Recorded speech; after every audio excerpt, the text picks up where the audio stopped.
Class 9 স্বাগত আমার ক্লাসে। আজকে তোমাদের যে বিষয় নিয়ে আলোচনা করব, বিষয়গুলি একটু কয়েকটা বিষয় নিয়ে আমি একটু আলোচনা করব। বিষয়গুলি নিরক্ষরেখা সম্পর্কে কিছু কথা, অক্ষরেখার বৈশিষ্ট্য কি, উষ্ণমণ্ডল কেন উষ্ণতা বেশি, সেক্ট্যান্ট কি, উত্তর দক্ষিণ অক্ষাংশ বলতে কি বোঝো, কৌণিক দূরত্ব কাকে বলে, নিরক্ষীয় তল কি, প্রতিবাদ স্থান কাকে বলে, আন্তর্জাতিক তারিখ রেখা ইত্যাদি।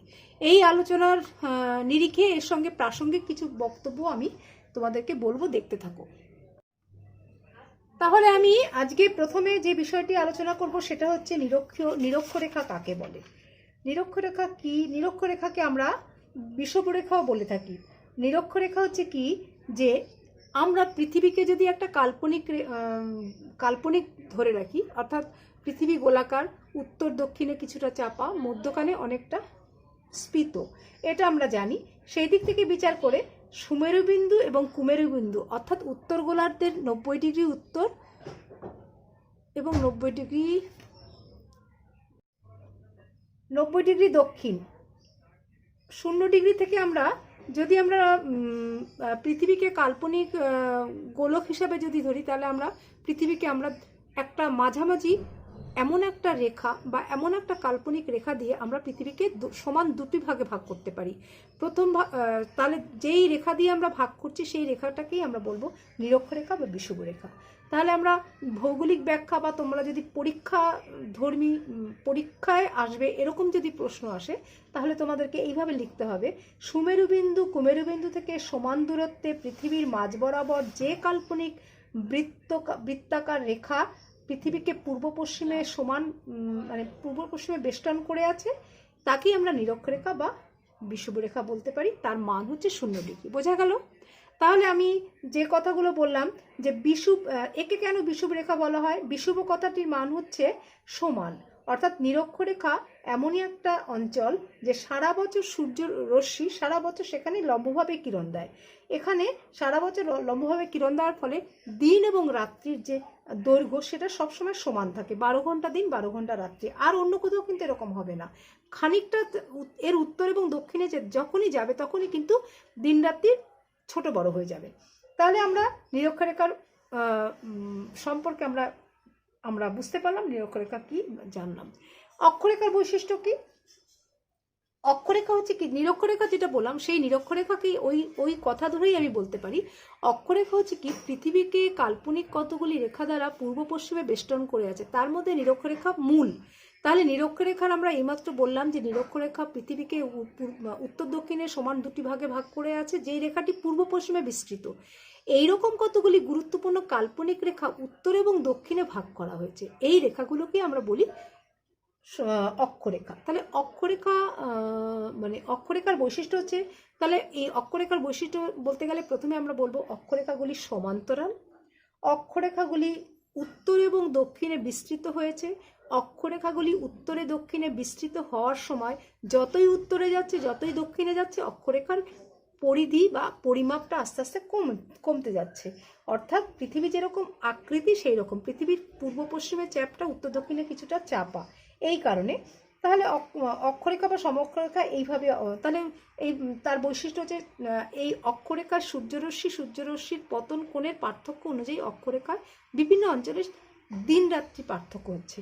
আর একটা বলতে হবে যে অক্ষরেখাগুলি সমান্তরাল, অক্ষরেখাগুলি প্রত্যেকটি এক একটা বৃত্ত। বুঝতে পেরেছ? এবং সমঅক্ষরেখাগুলি আর এটা হচ্ছে যে অক্ষরেখা যেহেতু যে এসব অক্ষাংশ এদের অক্ষাংশ সমান এবং সম অক্ষ বিশিষ্ট, এদেরকে সমঅক্ষরেখা বলা হচ্ছে। আচ্ছা, এরপরে আমরা আসছি উষ্ণমণ্ডলে উষ্ণতা বেশি হয় কেন। তাহলে আজকের যে যতগুলো প্রশ্ন আমি আলোচনা করব সেই প্রশ্নগুলোর সঙ্গে নিরক্ষরেখা সম্পূর্ণভাবে ওতপ্রোতভাবে জড়িয়ে আছে। তাহলে আমরা এই প্রশ্নটা যদি বলি, যে প্রশ্নটা আমরা এখন আলোচনা করব সেই প্রশ্নটা হচ্ছে উষ্ণমণ্ডল উষ্ণতা বেশি কেন। উষ্ণমণ্ডল কি, কোনটা উষ্ণমণ্ডল? এই যে আমরা নিরক্ষরেখা বলেছি, অক্ষরেখা বৈশিষ্ট্য বলেছি, এখন উষ্ণমণ্ডলের বৈশিষ্ট্য যদি বলো, উষ্ণমণ্ডলের উষ্ণতা বেশি কেন, তাহলে আমরা উষ্ণমণ্ডল আর হিমমণ্ডল, নাতিশীতোষ্ণ মণ্ডল এইগুলো নিয়ে আগে কথা বলতে হবে। তাহলে পৃথিবীকে উত্তর দক্ষিণে বিস্তৃত করে আছে কতগুলি অক্ষরেখা, সেই অক্ষরেখার ভিত্তিতেই পৃথিবীকে আবার কতগুলি মণ্ডলে ভাগ করতে পারি। কি কি মণ্ডল? একটা হচ্ছে নাতিশীতোষ্ণ মণ্ডল, আর একটা হচ্ছে উষ্ণমণ্ডল, আর একটা হচ্ছে হিমমণ্ডল। তাহলে এই তিনটি মণ্ডলের পরিমাপটা কোনটা, কোন কোন অঞ্চল থেকে কোন কোন অঞ্চলকে নামকরণ করা হয়েছে? তাহলে তোমরা বলবে যে 0 ডিগ্রি থেকে উত্তর এবং দক্ষিণে 30 ডিগ্রি উত্তর 30 ডিগ্রি দক্ষিণ, অর্থাৎ এই অঞ্চলকে বলা হচ্ছে উষ্ণমণ্ডল। বোঝা গেল? তাহলে পৃথিবীকে আমরা 3টি মণ্ডলে ভাগ করতে পারি। প্রথমটি হচ্ছে উষ্ণমণ্ডল, যার বিস্তার হচ্ছে 0 ডিগ্রি উত্তর 0 ডিগ্রি নিরক্ষরেখা থেকে বা বিষুবরেখা থেকে উত্তর গোলার্ধে 30 ডিগ্রি উত্তর, দক্ষিণ গোলার্ধে 30 ডিগ্রি দক্ষিণ। তারপরে উত্তর গোলার্ধ এবং দক্ষিণ গোলার্ধে প্যারালালি 30 থেকে 60 ডিগ্রি উত্তর এবং 30 থেকে 60 ডিগ্রি দক্ষিণ, এই অঞ্চলকে আমরা বলবো নাতিশীতোষ্ণ মণ্ডল। এবং 60 ডিগ্রি উত্তর 60 ডিগ্রি দক্ষিণ 60 থেকে উত্তরে 90, 60 থেকে উত্তরে দক্ষিণে 90, অর্থাৎ এই অঞ্চলকে আমরা বলবো হিমমণ্ডল। তাহলে উষ্ণমণ্ডলে উষ্ণতা বেশি হওয়ার কারণটা তোমরা বুঝতেই পারছো, এই কারণে, কারণ আগেই বলেছি নিরক্ষীয় অঞ্চল অর্থাৎ 0 ডিগ্রি থেকে 30 ডিগ্রি উত্তর 30 ডিগ্রি দক্ষিণ, এই অঞ্চলটি উষ্ণমণ্ডলে পরিগণিত হওয়ার কারণটা হচ্ছে এখানে সূর্য সারা বছর লম্বভাবে কিরণ দিচ্ছে, অর্থাৎ কিনা পৃথিবীর বিস্তার হচ্ছে সব থেকে বেশি এই অঞ্চলে সমানভাবে সূর্যরশ্মি সারা বছর, অর্থাৎ সারা বছর জানুয়ারি থেকে ডিসেম্বর প্রত্যেকটি সময় 12 ঘন্টা দিন 12 ঘন্টা রাত্রি। এই কারণে আমরা বলতে পারি যে এখানে দিন রাত্রির সমান, এবং উষ্ণমণ্ডলে এই কারণে সারা বছর সূর্যরশ্মি লম্বভাবে কিরণ দেওয়ার ফলে তাপমাত্রা অনেক বেশি, এই কারণে উষ্ণমণ্ডলটা অনেক উষ্ণ। এরপরের প্রশ্নটি আসছে সেকট্যান্ট কি? সেকট্যান্ট হচ্ছে এমনই একটা যন্ত্র, ধ্রুবতারার উন্নতি দেখে আমরা অক্ষাংশ পরিমাপ করি, তাকে আমরা সেকট্যান্ট বলি। এই বিষয় নিয়ে আমরা পরে আমরা আলোচনা করব। তো এখন যে প্রশ্নটি আবার তোমাদের সামনে তুলে ধরেছি সেটা হচ্ছে উত্তর এবং দক্ষিণ অক্ষাংশ বলতে কি বোঝো? ওই যে উত্তর এবং দক্ষিণ অক্ষাংশ হচ্ছে 0 ডিগ্রি থেকে যতই উত্তরে যাবে তত সেই অঞ্চলকে উত্তর অক্ষাংশ বলবো, আর 0 ডিগ্রি থেকে দক্ষিণে যদি যাই তাকে আমরা দক্ষিণ অক্ষাংশ বলবো। উত্তর অক্ষাংশ দক্ষিণ অক্ষাংশ। এবার আসছি কৌণিক দূরত্ব কি। কৌণিক দূরত্বটা হচ্ছে কি, এটা খুব ভাইটাল। পৃথিবী যে কোনো দুটি স্থান থেকে পৃথিবীর কেন্দ্র পর্যন্ত সরলরেখা আঁকলে ধরো পৃথিবীর উত্তরে একটা অঞ্চল আছে, দক্ষিণে একটা অঞ্চল আছে, বা এই দুটি অঞ্চলের মধ্যে দুটি স্থান থেকে পৃথিবীর কেন্দ্র পর্যন্ত সরলরেখা আঁকবো। পৃথিবীর কেন্দ্র কোনটা? 0 ডিগ্রি বা বিষুবরেখা বা নিরক্ষীয় রেখা। সেখানে আমরা কি করব, একটা লম্বভাবে একটা সরলরেখা টানবো, এবং সেই সরলরেখা টানার ফলে যে কোণ উৎপাদন হবে সেই কোণটি হলো ওই দুটি স্থানের মধ্যে কৌণিক দূরত্ব। কৌণিক দূরত্বের মানকে ডিগ্রি ও মিনিট এবং সেকেন্ডে প্রকাশ করা হয়। আর নিরক্ষীয় তল, এখানে দেখো নিরক্ষীয় তল কাকে বলে। নিরক্ষীয় তল হচ্ছে নিরক্ষরেখা থেকে উত্তরের কেন্দ্রবিন্দুর দিকে গেলে পৃথিবীর মধ্যভাগ বরাবর যে কাল্পনিক তল পাওয়া যায়, অর্থাৎ কিনা নিরক্ষীয় তল, সেটাকে আমরা নিরক্ষীয় তল বলি। নিরক্ষীয় তল হচ্ছে পৃথিবীকে সমানভাবে উত্তর গোলার্ধে দক্ষিণ গোলার্ধে ভাগ করেছে, এবং টোটাল দুটি ভাগ যদি আমরা ভাগ করি, পৃথিবীকে অর্ধগোলাকার মানে অর্ধগোলাকৃতি যদি আমরা করি, তাহলে যে তল পাওয়া যাচ্ছে তাকে সেই অঞ্চলকে আমরা নিরক্ষীয় তল বলি।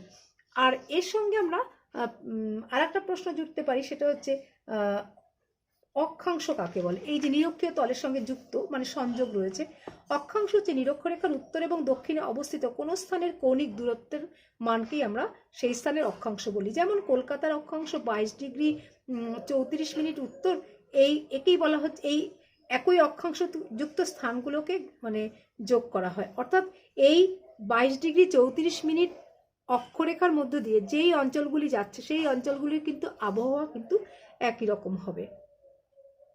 অর্থাৎ এখানে আমরা দেখতে পাচ্ছি তাহলে অক্ষাংশের মান 0 ডিগ্রি আর মিনিট এবং সেকেন্ডে প্রকাশ করা হয়। যদি বলা হয় এই যে কলকাতার অক্ষাংশ 22 ডিগ্রি 34 মিনিট, এটা কি যদি বলা 30 মিনিট, তাহলে কি ভুল? তখন বলবে যে নিরক্ষীয় তলে অবস্থিত পৃথিবীর কেন্দ্র থেকে কোনো স্থানে কৌণিক দূরত্ব, নিরক্ষীয় তলের উত্তর দিকের স্থানগুলো উত্তর অক্ষাংশ, দক্ষিণ দিকের স্থানকে আমরা দক্ষিণ অক্ষাংশ বলে পরিগণিত করি। কলকাতার অক্ষাংশ বা এই ক্ষেত্রে দক্ষিণ দিকে স্থানসমূহ দক্ষিণ অক্ষাংশ নামে পরিচিত। সুতরাং কলকাতার অক্ষাংশ 22 ডিগ্রি 30 মিনিট উত্তর, এবং এই কথা তাৎপর্য হলো কলকাতা নিরক্ষরেখার উত্তরে, অর্থাৎ কলকাতার 22 ডিগ্রি 30 মিনিট কৌণিক দূরত্বে অবস্থিত আছে। এবার আমরা আবার পরবর্তী প্রশ্নতে যাচ্ছি। প্রতিবাদ স্থান নিয়ে কিছু কথা আছে এখানে। প্রতিবাদ স্থানের প্রথম ধারণাটি হচ্ছে ভূগোলকের যে কোনো বিন্দু থেকে কোনো কল্পিত ব্যাস পৃথিবীর কেন্দ্র ভেদ করে ভূগোলকের বিপরীত দিকে যে বিন্দুতে স্পর্শ করে সেই বিন্দুকে, প্রথম বিন্দুকে বলা হচ্ছে প্রতিবাদ স্থান। এর মানে কতগুলি বৈশিষ্ট্য আছে কীরকম, যেমন কোনো স্থান বা তার প্রতিবাদ স্থানের মধ্যে সময়ের পার্থক্য সবসময় 12 ঘন্টা হয়। কোনো স্থান ও তার প্রতিবাদ স্থানের মধ্যে সময়ের পার্থক্য, একটা হচ্ছে সময়ের পার্থক্য 12 ঘন্টা, আর স্থান এবং তার প্রতিবাদ স্থানের মধ্যে দ্রাঘিমার পার্থক্য হচ্ছে 180 ডিগ্রি। অক্ষাংশ মান একই হলেও কোনো স্থানে প্রতিবাদ স্থান তার বিপরীত গোলার্ধে অবস্থিত হবে। এবার আমরা কলকাতার প্রতিবাদ স্থানটা আমরা কিভাবে বার করব। কলকাতার প্রতিবাদ স্থানের অক্ষাংশ হবে 20 ডিগ্রি 30 মিনিট, উত্তর কলকাতাটা ওটা দক্ষিণ হবে, অর্থাৎ 180 ডিগ্রি থেকে কলকাতার অক্ষাংশ 88 ডিগ্রি 30 মিনিট মাইনাস করে, তাহলে ওই অঞ্চলটি কোথায় হবে, 91 ডিগ্রি 30 মিনিট পশ্চিমাঞ্চল অবস্থিত। তাহলে প্রতিবাদ স্থানের বৈশিষ্ট্য আমরা যদি বলি, তাহলে মানে আমরা একটুখানি ধারণা নিতে পারি, সেটা হচ্ছে কি, যে কোনো স্থানে প্রতিবাদ স্থান বলতে সেই স্থানকে বোঝাচ্ছে যে ভূপৃষ্ঠের কোনো স্থানের ঠিক বিপরীত অবস্থিত একটা স্থান, একটা বোঝা গেল। যদি উত্তরে হয় তাহলে দক্ষিণ, যদি পূর্বে হয় তাহলে পশ্চিম। এর 3টি বৈশিষ্ট্য হলো, একটা হচ্ছে অক্ষাংশগত কোনো স্থান তার প্রতিবাদ স্থানের অক্ষাংশের মান পরিবর্তন হয় না, তবে গোলার্ধের পরিবর্তন হয়। দ্রাঘিমাগত দিক থেকে কোনো স্থান বা তার প্রতিবাদ স্থানে পার্থক্য হয় 180 ডিগ্রি, আগেই বলেছি। এবং আর কোনো স্থান নিরক্ষরেখা অবস্থিত হলে তার প্রতিবাদ স্থানেও নিরক্ষরেখা অবস্থিত হবে, এবং 180 ডিগ্রি দ্রাঘিমার কোনো স্থানে প্রতিবাদ 0 ডিগ্রি অবস্থায় 0 ডিগ্রি দ্রাঘিমায় অবস্থিত হবে। এই দুইয়ের যথাক্রমে অক্ষাংশ এবং দ্রাঘিমার পরিবর্তন হয় না। তাহলে প্রতিবাদ স্থানটি বলতে গেলে বলতে হবে যে ভূগোলকের কোনো স্থান, মানে কোনো স্থানের যেই স্থানকে আমরা প্রতিবাদ স্থান মানে বলে উদ্ধার করব বা প্রতিবাদ স্থানটাকে আমরা নিরীক্ষণ করব, সেটা হচ্ছে ভূগোলকের কোনো একটা স্থান থেকে বা কোনো একটা বিন্দু থেকে কল্পিত ব্যাস পৃথিবীর কেন্দ্র ভেদ করে অপর দিকে যে বিন্দুতে স্পর্শ করবে সেই বিন্দুটিকে বলা হবে প্রথম বিন্দুর বা প্রথম অঞ্চলের প্রতিবাদ স্থান। এই প্রতিবাদ স্থানের মধ্যে কতগুলো মৌলিক বৈশিষ্ট্য রয়েছে। 1 নম্বর হচ্ছে যে প্রতিবাদ স্থান হলো ভূপৃষ্ঠে কোনো স্থানের ঠিক বিপরীত অবস্থিত একটা স্থান। এর 3টি বৈশিষ্ট্য, অক্ষাংশগত, দ্রাঘিমাগত এবং অবস্থান, মানে আর একটা হচ্ছে তোমার নিরক্ষরেখার অবস্থিত হলো, নিরক্ষরে মানে 3 নম্বর পয়েন্টের পরে বলছি। অক্ষাংশগত বৈশিষ্ট্য বলতে বোঝা যাচ্ছে যে কোনো একটা স্থান তার প্রতিবাদ স্থানের অক্ষাংশের কোনো মানের পরিবর্তন হবে না, তবে গোলার্ধের পরিবর্তন হবে। আর দ্রাঘিমার দিক থেকে বলতে হবে যে কোনো স্থান তার প্রতিবাদ স্থানে পার্থক্য হবে 180 ডিগ্রি এবং পরস্পর বিপরীত গোলার্ধে অবস্থান করবে। আর একটা হচ্ছে যে কোনো স্থান নিরক্ষরেখা অবস্থিত হলে তার প্রতিবাদ স্থানেও নিরক্ষরেখা অবস্থিত হবে, তবে 180 ডিগ্রি কোনো স্থানের প্রতিবাদ স্থান তাহলে 0 ডিগ্রি হবে। এই দুইয়ের যথাক্রমে অক্ষাংশ এবং দ্রাঘিমার পরিবর্তন হয় না। তাহলে দ্রাঘিমার পরিবর্তনের এটা হচ্ছে আমাদের প্রতিবাদ স্থান পড়লাম। এবার আমরা বলবো যে আন্তর্জাতিক তারিখ রেখাটি কি। আন্তর্জাতিক তারিখ রেখাটি কিন্তু একটা কাল্পনিক রেখা। এটাও আমরা যতগুলো রেখা আমরা আলোচনা করছি সব রেখাগুলি কিন্তু আমরা এগুলোকে আমাদের নিজেদের সুবিধার জন্য আমরা এগুলোকে কল্পনা করেছি। যেমন আন্তর্জাতিক তারিখ রেখাটিও কিন্তু একটা 180 ডিগ্রি রেখাকে আন্তর্জাতিক তারিখ রেখা বলা হয়, এবং এটা কি করেছে যে সুমেরু বিন্দু থেকে এবং কুমেরু বিন্দু পর্যন্ত টানা হয়েছে। এই রেখা পৃথিবী মানে বার এবং তারিখ হিসাবে কাজ করে। এটা কি করছে, আন্তর্জাতিক তারিখ রেখা 180 ডিগ্রি রেখাকে অনুসরণ করেনি। এটি কি করেছে বলতো, এটা বিশেষ বৈশিষ্ট্য। এখানে একটা প্রশ্ন আসতে পারে যে এটা কিন্তু বিভিন্ন স্থলভাগে এটা মানে বিভিন্ন অঞ্চলে যাওয়ার সময় কিছুটা বেঁকে গেছে। কেন গেছে সেটা নিয়ে একটু আলোচনা করি। আন্তর্জাতিক তারিখ রেখা সর্বত্র 180 ডিগ্রি রেখাকে অনুসরণ করেনি, কখনো একটু বেঁকে গেছে। এই রেখাটি মাঝে মাঝে একটু পূর্বে সরে গেছে, কখনো কখনো পশ্চিম জলভাগের উপর দিয়ে বাঁকিয়ে নেওয়া হয়েছে। কেন হয়েছে সেটা বলো। এটা হচ্ছে উত্তরে র্যাঙ্গাল দ্বীপের কাছে সামান্য পশ্চিমে, 2 নম্বর সাইবেরিয়ার উত্তর পূর্ব অংশে কিছুটা, বেরিং প্রণালীর কাছে কিছুটা পূর্ব দিকে, অ্যালুসিয়ান দ্বীপপুঞ্জের কাছে 7 ডিগ্রি পশ্চিমে বেঁকে গেছে, ফিজি দ্বীপপুঞ্জের কাছে, চ্যাথাম দ্বীপপুঞ্জের কাছে এটা 11 ডিগ্রি পূর্বে বেঁকে গেছে, আর কিরিবাটি দ্বীপপুঞ্জের কাছে প্রায় 30 ডিগ্রি পূর্ব দিকে বেঁকে গেছে। এই আন্তর্জাতিক তারিখ রেখাকে মাঝে মাঝে বাঁকানো হয়েছে কেন, এটা হচ্ছে গিয়ে একই মহাদেশের অন্তর্গত দ্বীপপুঞ্জের দুরকম তারিখ সূচিত হবে। ধরো ওটা যদি 180 ডিগ্রি বরাবর ভেদ করা হয়, তাহলে যেই যেই অঞ্চলের মধ্যে দিয়ে হয়তো কোনো দ্বীপ অবস্থিত বা কোনো দেশ অবস্থিত, ছোট ছোট দ্বীপ যদি অবস্থিত হয়, যার জন্য ওগুলোকে কী করা হয়েছে, ওই অঞ্চলে তাহলে দিন এবং বারের কিন্তু সমস্যা হতো। সেই কারণে ওই আন্তর্জাতিক তারিখ রেখাকে মাঝে মাঝে বাঁকিয়ে না দিলে ওই মহাদেশের অন্তর্গত দ্বীপপুঞ্জের তারিখ এবং দিন নিয়ে অনেক বিভ্রান্তি হতো।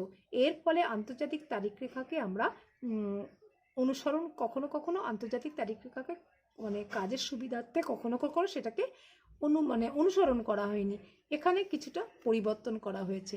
এই জন্যই বলা হয় আন্তর্জাতিক তারিখ রেখা সব কেন বেঁকে গেছে বিভিন্ন অঞ্চলে। এরকম প্রশ্ন তোমাদের কাছ থেকে আসতে পারে, তোমরা এর উত্তর এইভাবেই তোমরা দেবে যে বিভিন্ন অঞ্চলে আন্তর্জাতিক তারিখ রেখার যদি সরাসরি আনা হতো তাহলে ছোট ছোট দ্বীপপুঞ্জের মধ্যে দিন এবং সময়ের একটা বিভ্রান্তির মধ্যে পড়তো, এই কারণে আন্তর্জাতিক তারিখ রেখা বাঁকানো হয়েছে।